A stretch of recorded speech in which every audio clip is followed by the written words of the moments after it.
So that way, if anyone isn't able to make it, they have the opportunity to get on here and be able to watch this. So first of all, just to start off, my name is Sarah Torbert. I want to thank all of you for coming. If you were at our last one in January, you'll find this one's a little bit less interactive, but there's a lot of opportunities that we want to get through. So I'm going to do my best to get through those. If you have any questions, feel free to unmute yourself and ask at any time. It's a pretty informal session.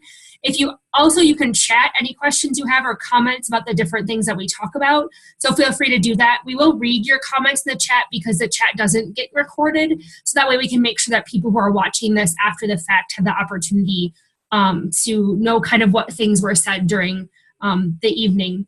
Also, once again, if you are just joining us or you haven't yet, there's a few of you who haven't let us know your first and last name and what county you're from in the chat box. So if you're looking for the chat again, you would scroll to the bottom and you'll see where you can mute yourself, stop the video, and then under more, there'll be the opportunity to chat. So you can chat, once again, your first name, last name, and the county.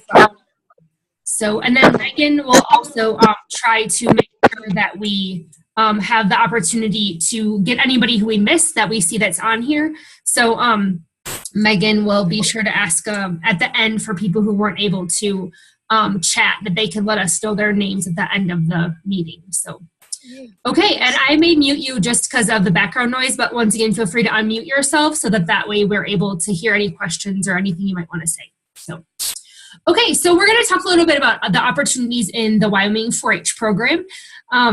So most of you will probably be familiar with the things that we talk about, but our goal is just to make everybody aware of many things that youth can do as part of Wyoming 4-H. So as all of you know, there are a variety of levels of ways you can participate in 4-H. So of course, most of you are familiar that you're involved with the club. Sometimes some of our leaders may not be involved with the club, but our young people are involved with the club. Then you get involved, the next level up will be the county. And then the regional level, the state of Wyoming is divided into 5 or 4 regions, kind of depending on what maps you look at. So there may be hosting things that are in a general area where you live that make it a little bit easier to drive, so you don't have to drive all the way across the state. And then, of course, what we're going to talk the most about are the state opportunities and the national opportunities. And the reason for that is that's the stuff that I know a lot about and the stuff that doesn't vary. So for all of you, the state and national opportunities are going to be the same no matter what area that you live in. I do think it's really important, though, to mention that there are ways to find out more about your club opportunities. So how I would do that is, one, you need to attend your club meetings. If you can't make them, I'm a terrible parent in that sense. We have a lot of things going on. Be really communicative with your club leader. Let them know you're coming, ask them what kind of things are happening, ask them what's going on. It's not their responsibility to turn around and tell you what's happening. It's really your responsibility if you're missing the meetings or you're not there to find out what's going on. So a direct line via email, text, or social media, whatever kind of way works best for your club leader, that's what we really need to do to make sure that we're finding out what's happening. A lot of times we find that new members leave 4-H because they felt like nobody communicated with them. It's really hard when there's one club leader and 20 or 30 or even more of you. So we need to make sure that as parents and as project leaders, as people helping young people, that we're communicating with the club leader to find out the kinds of things we're missing that we're not expecting them to contact us. And then also, it'd be great if you're new or if you're older that you find a mentor. Find a mentor that can help you, or a parent or a team that will help you. If you find that mentor, you're going to be sure to be able to relate with them, and they may have some knowledge that you don't have. And the last thing, I'm not sure that showed at the bottom. So we're moving on to the county and regional activities. Very, very similar to your club activities. They're going to vary by county. So you want to really get a good relationship with your county extension office.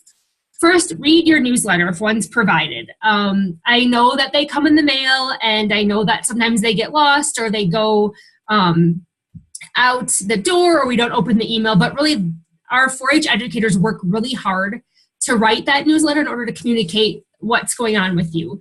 So I take my newsletter and I circle those things that might involve the kids that are living in our house, and maybe circle things that involve me so that I know what's going on. But it's really important that you make an effort to read your newsletter. I know that we get tons and tons of phone calls from people saying, oh, when's this going on? And often I'll say, in the nicest way possible, is, have you seen your newsletter on page 3? We're really doing that for your benefit, so be sure to read it.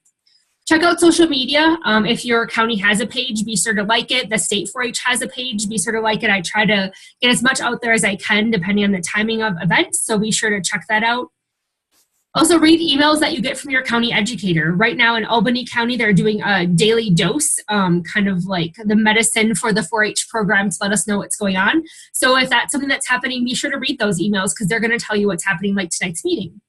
And lastly, call your extension office and ask questions. I was at a training recently where they were a little apprehensive to call their extension office, but really they're there to help you. So in turn, if you can work to call them, if they can't find the answer, hopefully they know that they can call the state 4-H office, they can call other places, but really call them, establish a relationship, email them, say, hey, I really need to answer this question, and that's going to be their goal, is to help you find out. And once again, I reiterate the same thing I said with clubs, is that if you don't ask the questions, we don't know what questions are out there. So until we know what's happening, we really can't answer the questions that you have. So please, please, please ask those questions. Okay, so now we're going to move on to what does the state offer? So how do you find out about what's going on at the state level? Well, first of all, again, read your newsletter. It's going to have a lot of the state offerings. We send weekly announcements out to the 4-H educators to let them know what's happening. They either post those on their website or the newsletter. Kind of find out from your educator what that looks like, because every county is going to be a little bit different. You can also check us out on social media. I do a pretty decent job of updating the website when new things, or updating the Facebook page when new things are happening. So if you have Facebook, be sure to go and like us. We also run some contests and do some fun things on there. So it's a great way to get involved and find out what's going on throughout the state. If you hear about something that you might be happening or what's going on, you can also call your county educator. They're going to know what's happening also, because we do communicate with them. So if you say, hey, I heard about this thing called the meat and wool judging, how does that work? They can help to get you pointed in the right direction, tell you if you have a team in your county, and that kind of thing. I will look up the Facebook page, and actually I'm going to have Megan, if you could look up the Facebook page and put that link in the chat box for me, that would be great. And if she doesn't, we'll get to that at the end. But I think it's just Wyoming 4-H, but if you had the direct link, it might make it a little bit easier. That was a question from Gina. All right, and the last, we have a state 4-H website. I will be the first person to say it is not the most user-friendly website, but we're really trying hard to fix that. So I'm guessing the next 6 to 8 months, we will have a better grasp on what that looks like. So watch for it to change, hopefully soon, in order to make things happen. As I go through the rest of this presentation, I do have all the links to the different website pages so that you can find out where that information is. And like I said, we're really trying to update that, but currently it's a little clunky. Also, we try to send you 4-H online emails if something's really important. So if some deadline's coming up at the state level or something's happening, we try to send you direct emails. We will also communicate those to your educators so they know what's going on. So just kind of watch for those too and read those, because those are going to help you. If we're going to send something out, it's going to be pretty important. So it's not like we're sending stuff every other minute of the day. So, all right. So now I'm going to kind of go through all of the different things that we offer at the state level. It's going to be a brief overview. If anything doesn't make sense or you have questions, feel free, again, to chat or unmute yourself, and you can ask those questions as we go. Okay, the first thing that'll be coming up from now on is the meat and wool, or wool and meat judging. This year, that's going to happen April 27th and 28th. That event is here in Laramie. And what that basically is kids have the opportunity to judge wool and judge meat. So it's an individual contest. Thank you, Megan, for putting up the Facebook page. It's an individual contest, but the counties are allowed to designate teams, which means if you're from a county that doesn't have a team, you are more than welcome to still come and compete as an individual. Especially if it's something new for you, I'd highly suggest trying it, even if you haven't practiced or don't know what's going on, because it's going to give you an idea of what that contest looks like. The wool contest is Friday night, the 27th, and then the meat contest is Saturday, the 28th. And then we will have awards during that time too. So the awards are on Saturday after the meat contest is open. Once again, most of the things we offer at the state level are open to anyone. You don't need to be enrolled in the sheep project or the cattle project. Anyone can participate in the meat and wool judging, even if you're not in a specific project. As I said before, I would highly suggest participating, even if you aren't proficient. It gives you a great idea to see what it's all about. There's no county qualification needed, so you don't have to pre-participate in a contest in your county. A lot of counties may have contests in order to get on the team, or they may have contests in order to help pay for your registration or pay for fees to get here. However, if you want to participate, you can talk to your county educator and you can participate even if you didn't do those county qualifications. There just needs to be restrictions on what kind of benefits you give. If you want to find out more about the specific rules for wool judging, I've listed the website. I'll be posting this online after it's over. And then if you want to find more about meat judging, the specifics on it, I've also listed that website. Some really cool things that happen beyond meat and wool judging related to that is the top wool team will get a $1,000 donation to go compete at the national contest in Sonora, Texas. Just to let you know, there is currently only one senior team that I know of in the entire state that hasn't gotten that trip. And so my guess is they probably will have the opportunity to go if they win this year. But we're really looking for people to compete in this contest. So knowing that maybe by the time you're a senior, if you have an 8, 9, 10-year-old that they can start judging wool now, may have the opportunity to travel to Sonora, Texas to a fun place. And I think it's in about August when they go. And then the top 2 meat contests get money, $1,000 for first place and $750 for second place. These are the seniors to travel to national contests either in Kansas City or in Denver. So that's a little bit about the meat and wool judging. One of our largest events that we do is called Showcase Showdown. Showcase Showdown is kind of a compilation of tons and tons of different contests that allow you to explore those contests, and we also host specific workshops. It takes place here at the University of Wyoming, and you can actually stay on campus for a pretty decent price. You can eat in the dorms, you can get the whole experience. Lots of tours here, and there's 2 award ceremonies that recognize youth for their efforts. So there's this Showcase Showdown link. So all the next contests I'll be talking about or events that I'll be talking about are on that link. So you can go there and check those out. One of the cool ones is called the Food Cook-Off, kind of like our take of, what is that basket show? I can't think of it now, but basically like a food cooking show or a food cooking competition. Chopped, I think that's what I was thinking, kind of like our version of Chopped. And so what happens is it's a team contest. So teams of 2 to 5 youth compete. It's a Wednesday and Thursday, so those dates are the 26th to the 28th of June. So this would be the 27th and 28th of June competition. You can pick either day depending on your schedule. You basically plan an entree using certain ingredients and a theme. So if you go on to the Food Cook-Off website right now, the themes are listed for the junior and senior divisions and also the list of different types of produce or different types of ingredients you could use. You bring all the stuff with you, and the cooking happens here on location in our food labs in the College of Agriculture. So, and new this year, the top senior team is going to get a $1,000 scholarship to go compete at the Food Challenge in Dallas, Texas. So that's kind of exciting. That's brand new. We're just offering that this year. So if you have any kids that are 14 and older, I would highly suggest that they try to get that Food Challenge. And if you have younger kids, that they try and compete, because it's kind of a fun contest that you can try out. And you don't have to be enrolled in a foods project. This is, again, open to anybody who wants to come. The next thing we do is called produce judging, something I'd never heard of until I came to Wyoming, so it's kind of unique. This contest is an individual contest. Counties, once again, to designate teams. Going back to the same principle of meats and wool and all these contests that Showcase Showdown in this way, you don't have to specifically qualify. However, I know in many counties you have to participate in certain things in order to get funding or to be put on a team. So just kind of know that ahead of time. This competition happens that first day in the afternoon. You evaluate 8 classes of produce, different fruits and vegetables, decide which one is the best, kind of like a judging contest, so similar to meats or to livestock judging that most of us are familiar with. The younger members get asked questions about the classes, and the older members give reasons. So they basically say, I place this class of celery, however they place it. And then they also have an ID line where they identify different types of random produce. And so it's kind of interesting that things that our young people get to see that they may not be native to Wyoming or things that they may have never seen in a grocery store either. For this one, the top 2 seniors that compete get $500 trip scholarships. That's new in the past couple of years.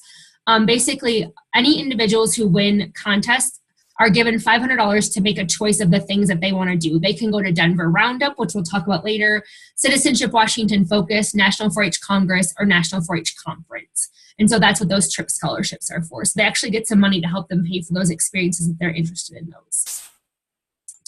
Another contest that happens at Showcase Showdown is our robotics contest. The robotics contest is an individual contest only. However, I know that a lot of times, because it requires a robot for young people to use. They'll team up, but their team is considered an individual entry. So they won't get a team and an individual award. They'll just get that one award for the group that competes.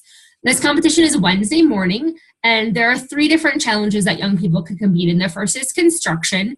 Basically, you do that ahead of time. You program your robot to perform certain tasks, and those are listed on the website as to what that looks like. Then there's a mini sumo challenge, which is basically like BattleBots for those of us who grew up in watching that on TV.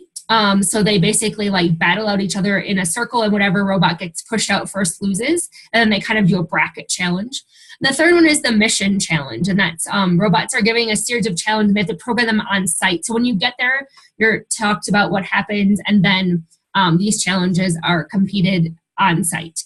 So someone in the chat box asked if robotics is in the fall. Actually, all of these things are at Showcase Showdown, which I talked about before, and that's June 26th to the 28th. So all of this series of contests that we're talking about right now are part of that Showcase Showdown event. So you can actually enter a whole bunch of them and only have to pay one registration fee and come down for one thing. All right, so the next contest at Showcase Showdown that we offer is the cake decorating contest. This contest is an individual or a team contest, so you can have groups of 2 or 3 or I think up to 4 young people doing a cake together, or an individual can do a cake.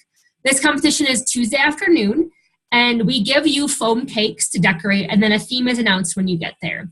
We provide the foam cakes and then all frosting that's white. You have to bring in anything else you want. So if you want to use fondant or you want to use sprinkles or anything like that, you have to provide those and any coloring for your cake.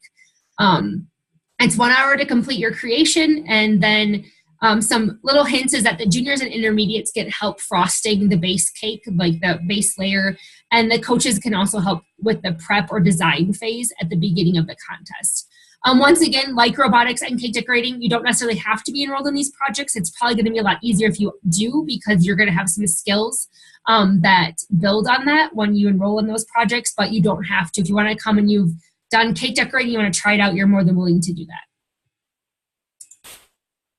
Other events that I don't have pictures of that happen at Showcase Showdown, I'll go through each one of these individually, is we have our livestock skillathon, horse judging, hippology, dog skillathon, table setting, and presentation. So what do those look like?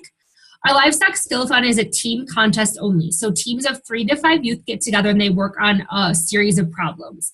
So this contest happens Tuesday afternoon, and they have different sections. They're going to do a breed ID of cattle, sheep, swine, or goats, a quality assurance, which is kind of like reading feed labels and making sure your animals are safe, a feed identification, animal evaluation, so placing classes of animals, equipment ID, and then a team problem. In addition, seniors have a technology, wool, and meat science class. So the cool thing about this contest is if you have a shy kid or a kid who doesn't maybe like to get involved as much, it's a complete team contest. So the kids get together in groups of 3 or 5 and they do all of this together. So it's a great way for those kids who might be shyer, who don't necessarily want to be the person, giving oral reasons or doing those things to be that person. They can get involved with a skillathon team, which is a team event. We also have a national contest for this. The national contest is in Louisville, Kentucky, and you get $1,000 to go to that. We've also offered up some opportunities for teams to go to Arizona or other places depending on what their schedules look like. So it's kind of a neat thing that you have an opportunity to travel if you win this contest also as a senior. The horse judging contest is kind of exactly what it says. It's an individual contest like the produce judging, and then counties can identify teams. It's Wednesday afternoon, and the youth are going to evaluate both halter and performance classes.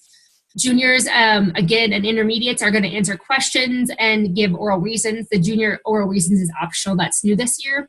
And the seniors are going to give sets of reasons where they basically explain why they placed the class.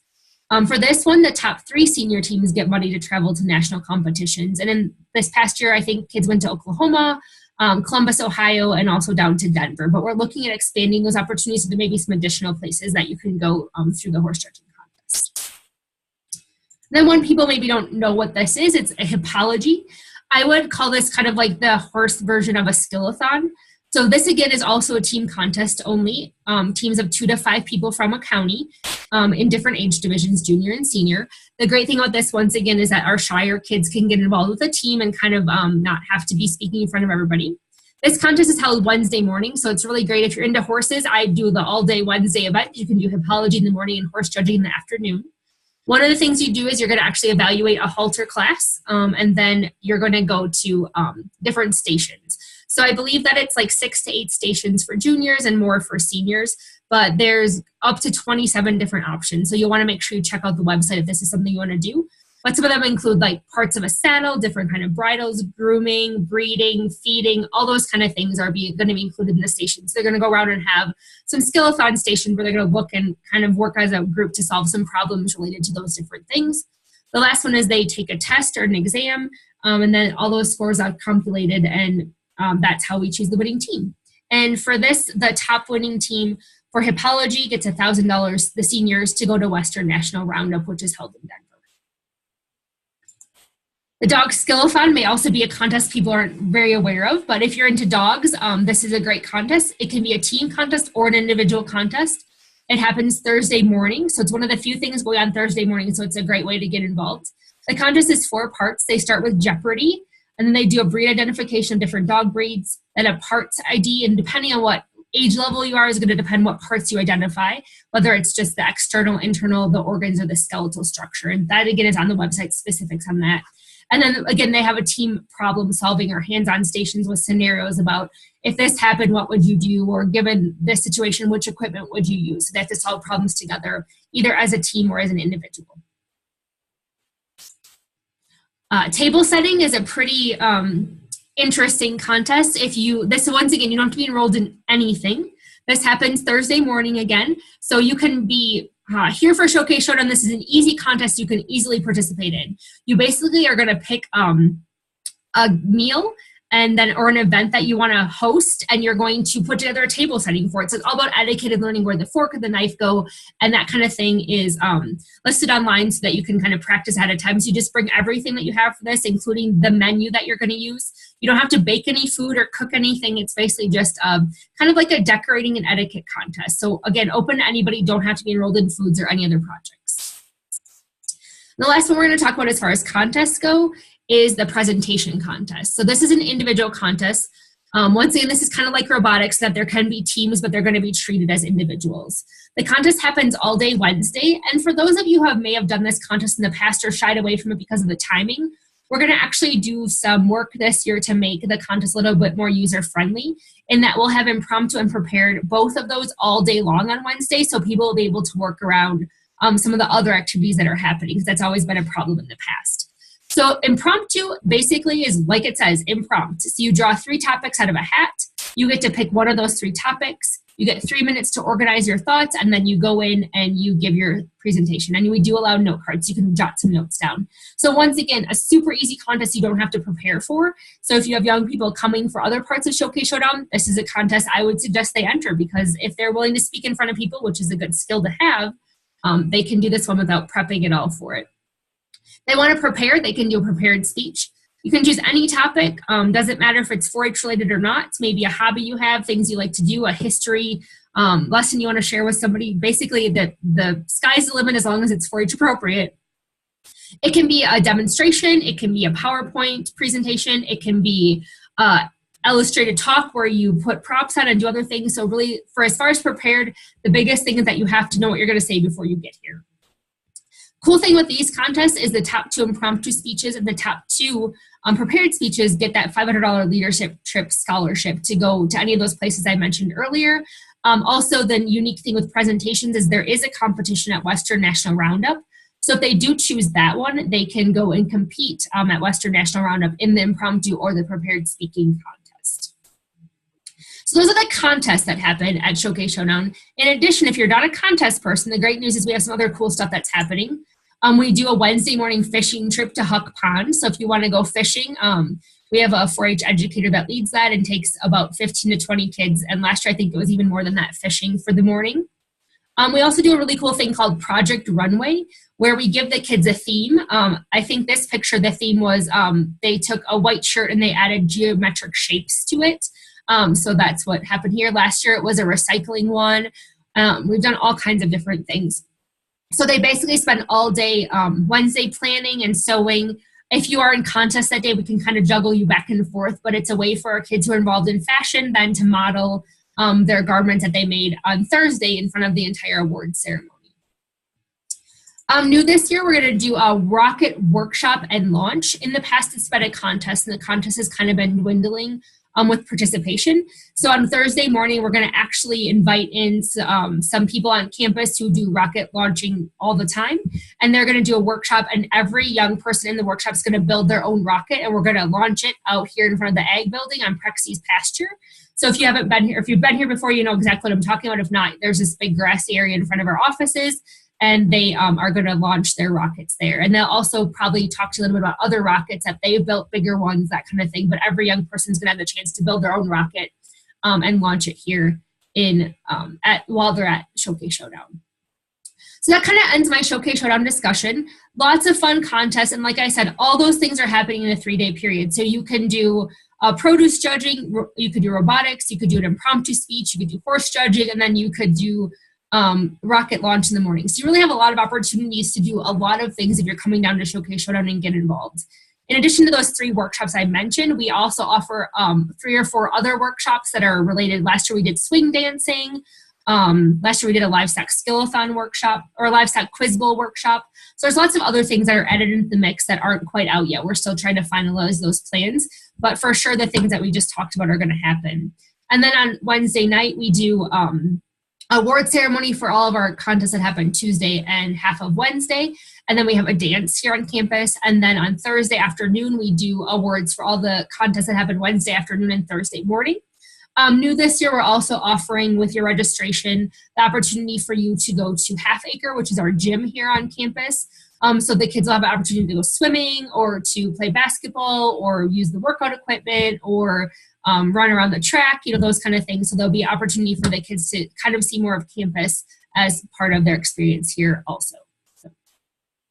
And for any of you who've been to Showcase Showdown, if you want to add any comments or things that you want to share with people, feel free to do that too, because I know this is a lot of talking, but I think it's just important to let you know what's happening. And so from Amber, we have that the dog skill-a-thon contest is super fun. So she encourages everybody to try that one out. The next event I want to talk about happens in June. It's called Horse Camp. Currently the dates aren't out for that, but usually it's the second Friday-Saturday combination Sunday in June. So Horse Camp is basically designed for Youth in the Horse Project. One of the few things that we actually want the young person to be enrolled in the project because you're actually going to be riding your horse as part of the camp. So it's designed for a horse rider combination. It's held at the State Fairgrounds in Douglas. So you'd have the opportunity that they can stay in the dorms there for a really decent price, or you can bring their camper and stay in the campgrounds. Or if either one of those don't work for you, you're more than welcome to commute or stay in a hotel. The first thing they do at Horse Camp is they do a skills assessment to put young people into similar groups as far as where their skill level is, so that our people who are just learning to ride are going to be with other kids that are just learning to ride, and then we can do some more one-on-one instruction with them. And those young people who have a little bit higher skill level, they're going to get a higher skill instruction than those other kids. So topics that have been covered in the past, and usually they're pretty similar, but we've covered showmanship, horse care and health, different leads, how to do different performing classes, how to do different running classes, different types of bits and equipment you can use, all those kind of things. So it's kind of neat because it's a horse rider combination. You actually get to do a hands-on ride with your horse event in Douglas. And so if you wanted more information about that, the website for that horse camp is listed there. We also hold the state shoot. That's going to be July 5th through the 8th this summer, right after the 4th. So this contest, once again, is for members who are in shooting sports. So you have to be enrolled in a shooting sports project to compete at this. The contest is for individuals, but counties can once again designate teams of young people to put together on a team. And in order to compete in this contest, you do have to be deemed safe by your county. So each county may have different requirements for what that looks like. You can't just come and shoot because you want to. We have to make sure that you've been either participating or that your shooting sports leaders know that you can actually come and be part of a contest. We have a lot of kids, over 600 or 700 kids that come to this. So we want to make sure that when we put that many kids on the line with either firearms or archery equipment, that they know what they're doing so we can have a safe contest. This contest is also held in Douglas, Wyoming at the State Fairgrounds. We have all disciplines that are offered, and camping and the dorms are available, so that it's a pretty reasonably priced event. Again, you can stay wherever you want. And then there's a dance Saturday night for this one too, so some fun we have to get together, and then we do an award ceremony Sunday morning. If you are a senior, you also could compete to go to Raton New Mexico, which I'll talk about here in just a second. So our top 12 seniors with combined scores in all disciplines have the opportunity to get that award trip. So just some things that people in the chat said is that with 600 kids, it's lots of fun, a great time, Kathy said, and Sarah said it's well organized and fun. So if you haven't done this one yet, obviously we have lots of people who enjoy this one and like to come back to this every year. I think more than competing too, it's a social event where you really get to meet a lot of people and have a good time too. So if you're not great at shooting sports, I would still highly suggest you go because you're going to have a good time just by being there. So then we talked about the Raton, New Mexico trip. So this is a shooting sports trip, and it's held in September. And basically, literally, it's just for kids to go who love to shoot and go and shoot. And they shoot down in Raton, which is in New Mexico, and they go to the NRA Whittington Center, and we select 12 youth they're shooting at the state shoot. And then in addition, if you're not a kid who shoots lots of disciplines, but you really like shooting sports, you're really into shotgun or really into archery, and you can't qualify for that state contest, we do also select 2 kids from a portfolio submission. So you can submit a portfolio and then you're selected that way. This is open to any youth who are 14 to 18. So if you have younger kids, it gives them something to look forward to. And really, like I said, all they do is go down there and shoot a wide array of different firearms, high-powered rifles, things you may never, ever get to shoot again in your life. They spend the entire time shooting down at the Whittington Center. And then they play games and do things at night too, and they get good foods. They take cooks with them and they cook for them. So it's kind of a fun event. So you want more information about that, there is a website there for that. Or with any of these, you can always contact your 4-H educator or myself, and I can help you figure out how to get involved with these different things. Next in August, we head to the state fair. There's a couple contests that we specifically sponsor there at the state fair that you may not be aware of. One is that's where we held our livestock judging contest. So this contest is for individuals. Once again, counties can make designations for teams. It's held Wednesday of the Wyoming State Fair in Douglas. And I'm not sure, I think that's the same as it was before. There's a few changes going on with State Fair, and I know that we were kind of moving the livestock judging contest around, but it will be Wednesday. Youth are going to evaluate classes of beef, sheep, swine, and market goats. Again, for this, just like our other judging contests, juniors answer questions and can give reasons. And then our intermediates answer questions and give reasons, and our seniors give 4 sets of reasons. The top 3 individuals in this contest also get the top 3 teams in this contest get monetary awards to represent Wyoming at national events. Those may include the Louisville contest, Kansas City, Denver. I think we sent kids to Arizona this past year, so you can kind of work on where you want to go. And it's $1,000 for our top senior team, $750 for the middle, and $500 for the 3rd place team. So that's kind of, top 3 get to travel and do other things in addition to this one. And so there's the website for that one also. At the State Fair, we also host the Fashion Review, and you don't actually have to be enrolled in the Fabric and Fashion Contest to compete at this one. I checked the rules out before I said that just to make sure. The contest is just for individuals, and we actually have 2 contests. So if you're not a sewer, you can still do this one. We have a ready-to-wear contest where young people are judged on the garment they pick for themselves, how it fits them, their ability to talk about what they're doing related to accessorizing it and kind of how the garment looks on them and what they used it for, why they bought it. And then we have a constructed to wear where you actually make the exhibit. So new this year, this is a big change for people who have been done fashion reviews. We're actually moving the judging to Friday and Saturday of the Wyoming State Fair.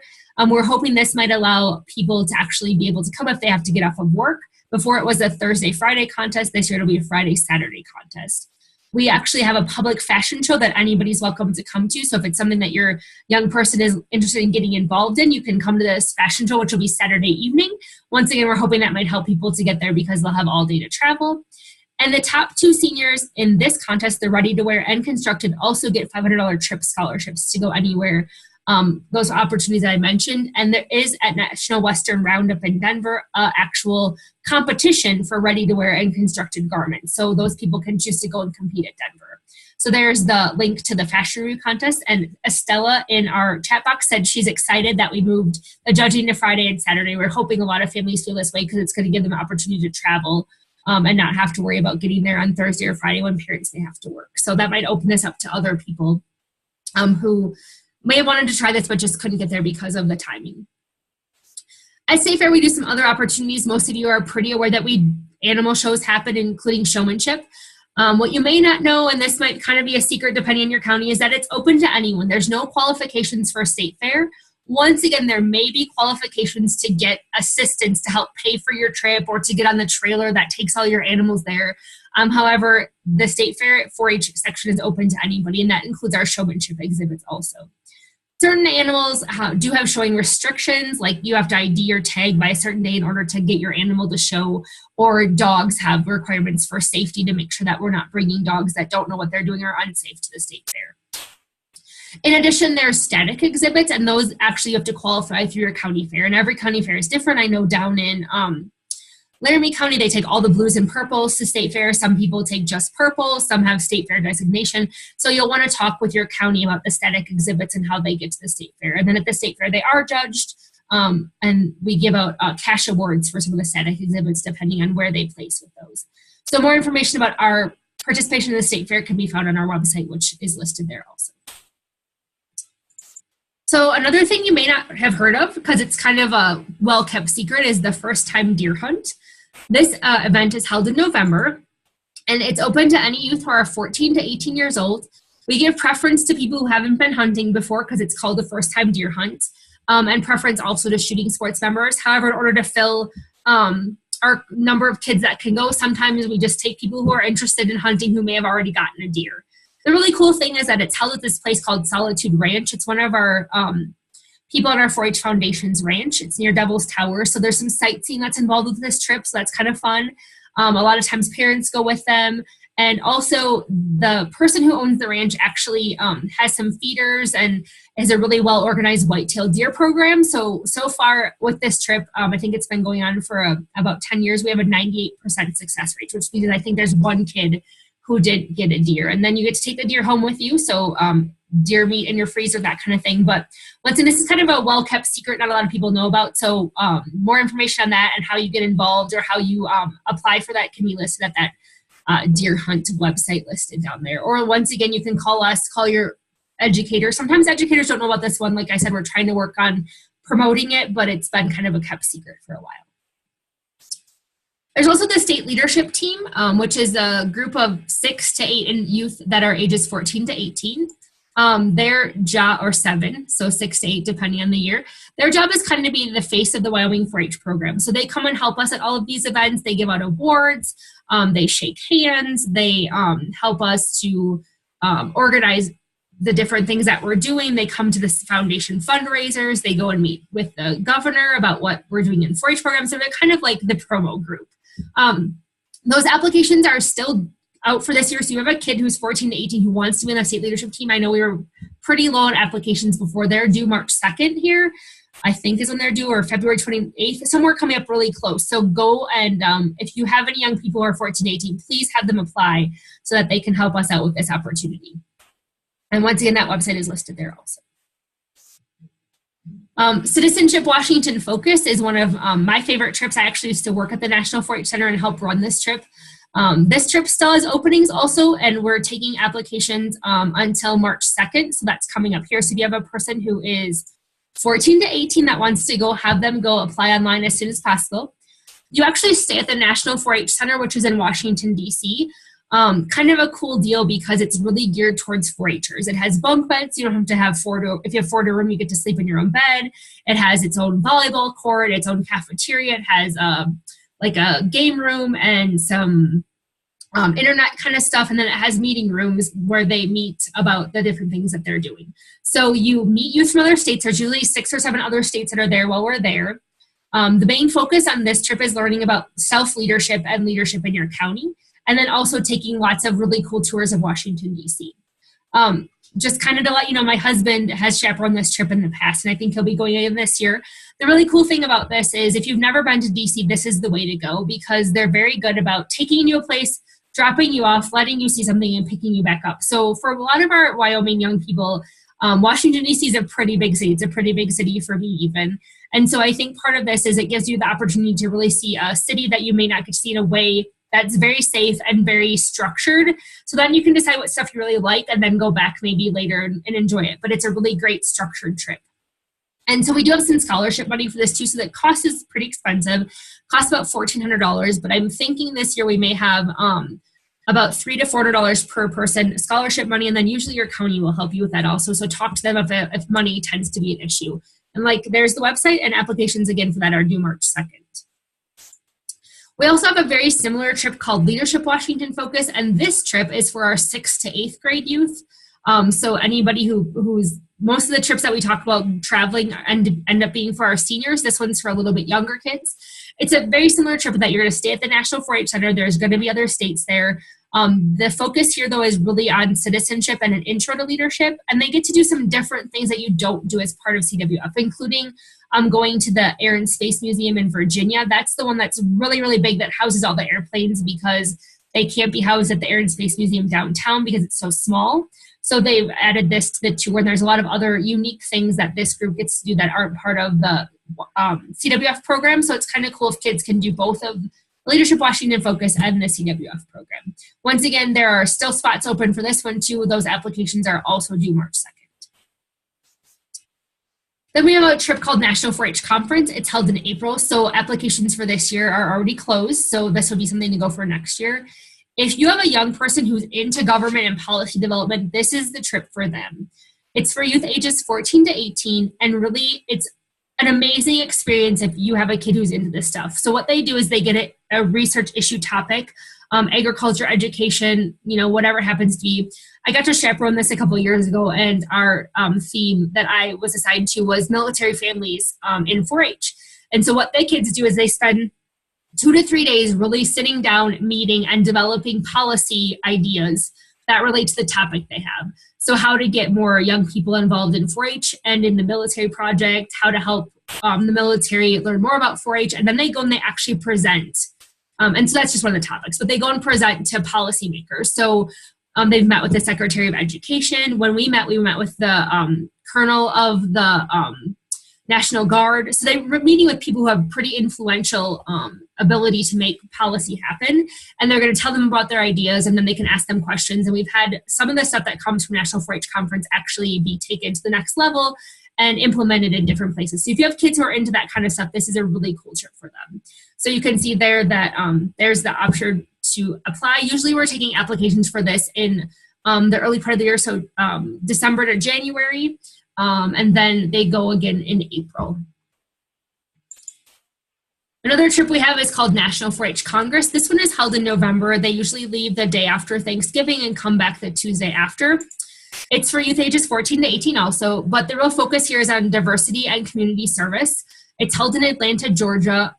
They have lots of really amazing guest speakers. Miss America always comes. One of the few survivors that's left from the Holocaust is a speaker that comes. They usually have someone who is in the entertainment industry come and speak. Youth have the opportunity to go and do community service in Atlanta, either through Habitat for Humanity. They do some school enrichment or school programming. They have an international food night where they try foods from all over the world and get to see dances and costumes that go with those different countries.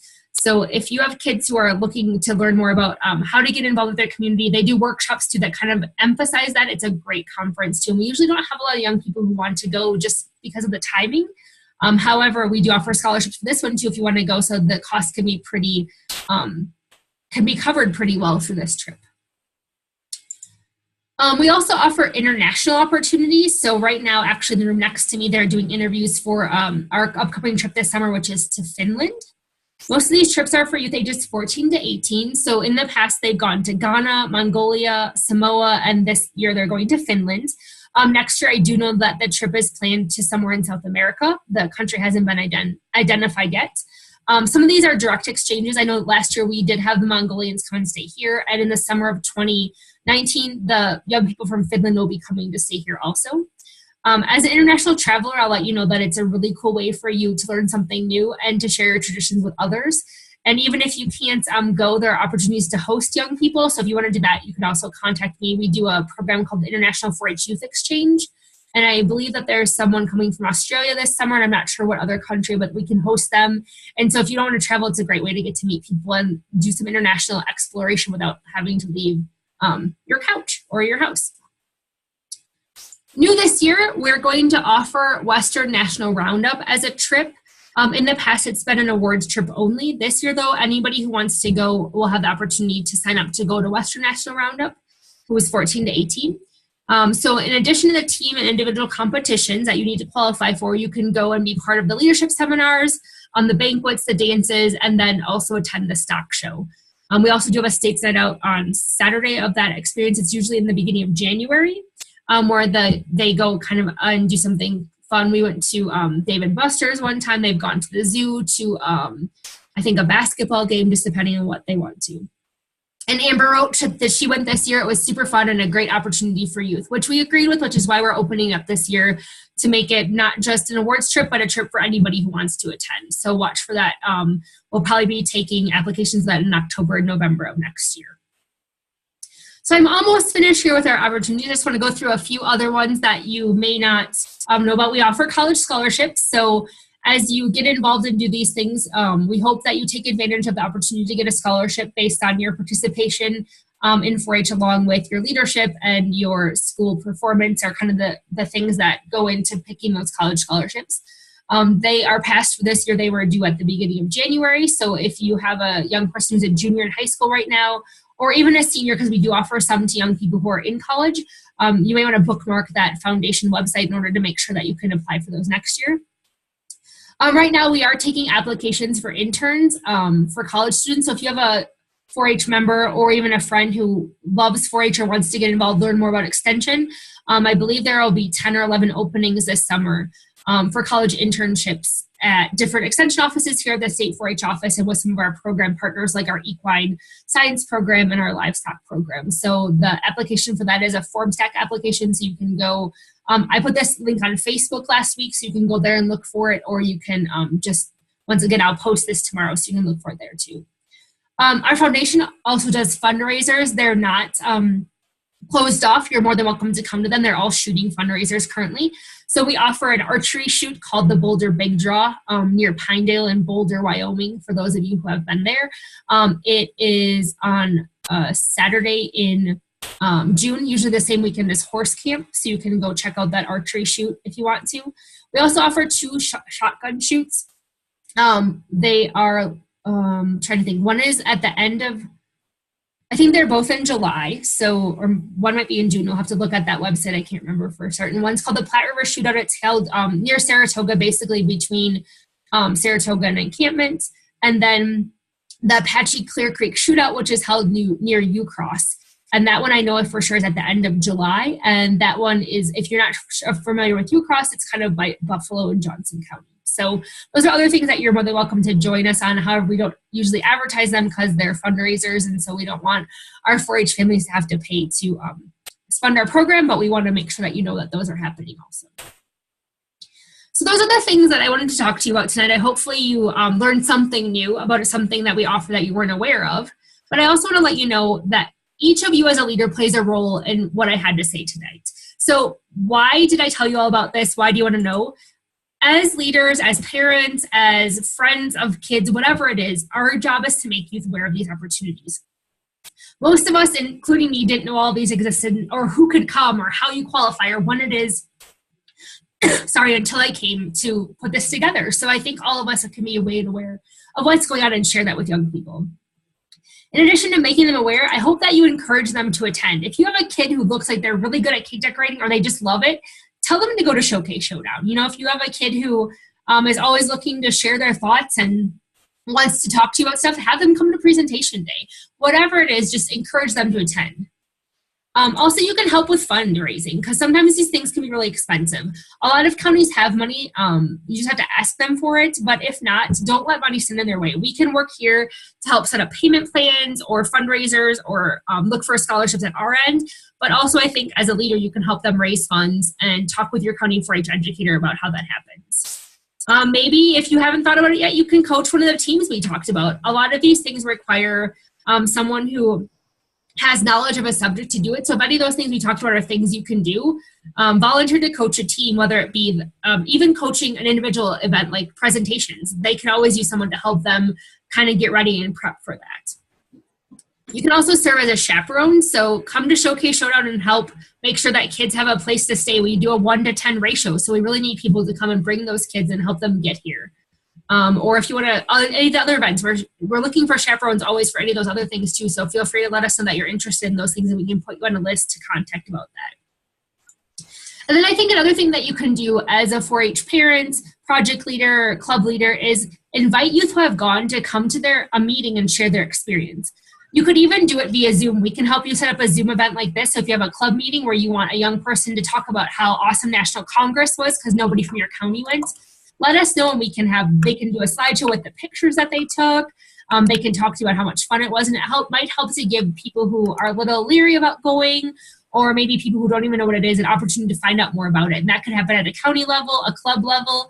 We could even hook you up with somebody and you could do it, do some Skyping where they can talk to your kid or kids in your program about the things that they're doing. That's a great way for them to not only share their experience, but for you to get a firsthand experience rather than just from me about what kind of things they did while they were on those trips. So I think that it's important to remember that these opportunities exist, but also in turn as parents, as volunteers, as leaders, that we have a role to play in how those trips are experienced by our young people.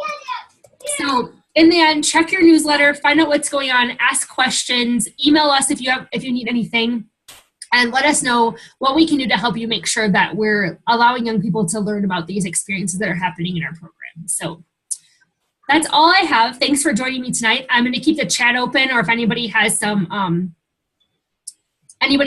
wants to share where they're from, if you didn't get a chance to write it in the chat box. Once again, if you're new and joined us late, please write your first name, last name, and where you're from in the chat box. Or in turn, feel free to say it out loud here so Megan can record that for me. And we can make sure that you get credit, or that we let people know that you were participating in tonight's event. Or if you have any questions, feel free to ask those too.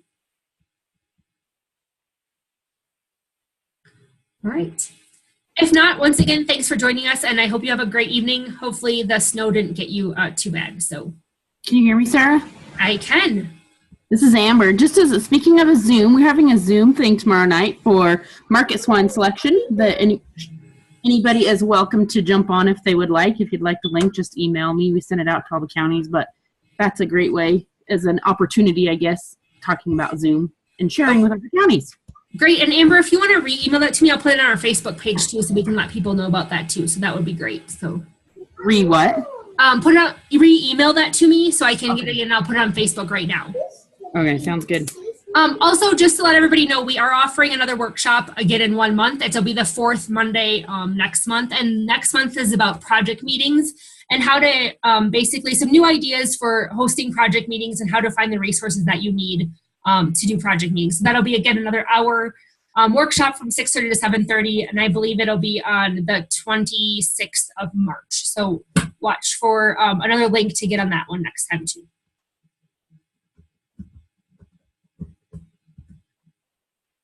All right. Got a blank screen there. I'm gonna just stop sharing. So once again, now I can see all of your faces. Thanks everybody for coming, and have a wonderful evening. And again, I'm gonna put my email in the chat here. So if you need to contact me about anything that was said tonight or your county educator, be sure to do that. And we're more than welcome to help you out in any way that we can. Hey, Sarah. Yep. I just wanted to remind everybody, this is Kathy Craig over in Carbon County. Anybody who has questions, please feel free to call your 4-H educator. They're happy to help. And if you don't feel like you have a great relationship with them, you can always call me and we can all work it out together too. So once again, don't let being nervous or being scared or feeling like you can't talk to them or they're not giving you the answers. We can all work to figure it out. We have a lot of new educators in our program. So don't hold that against them. They're trying the best they can. But once again, feel free to let us know what kind of help that you need to.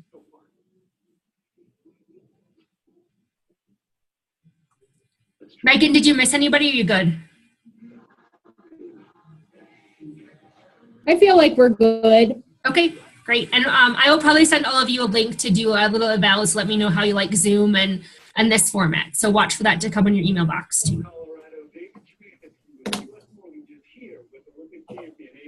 All right, I'm going to end this recording.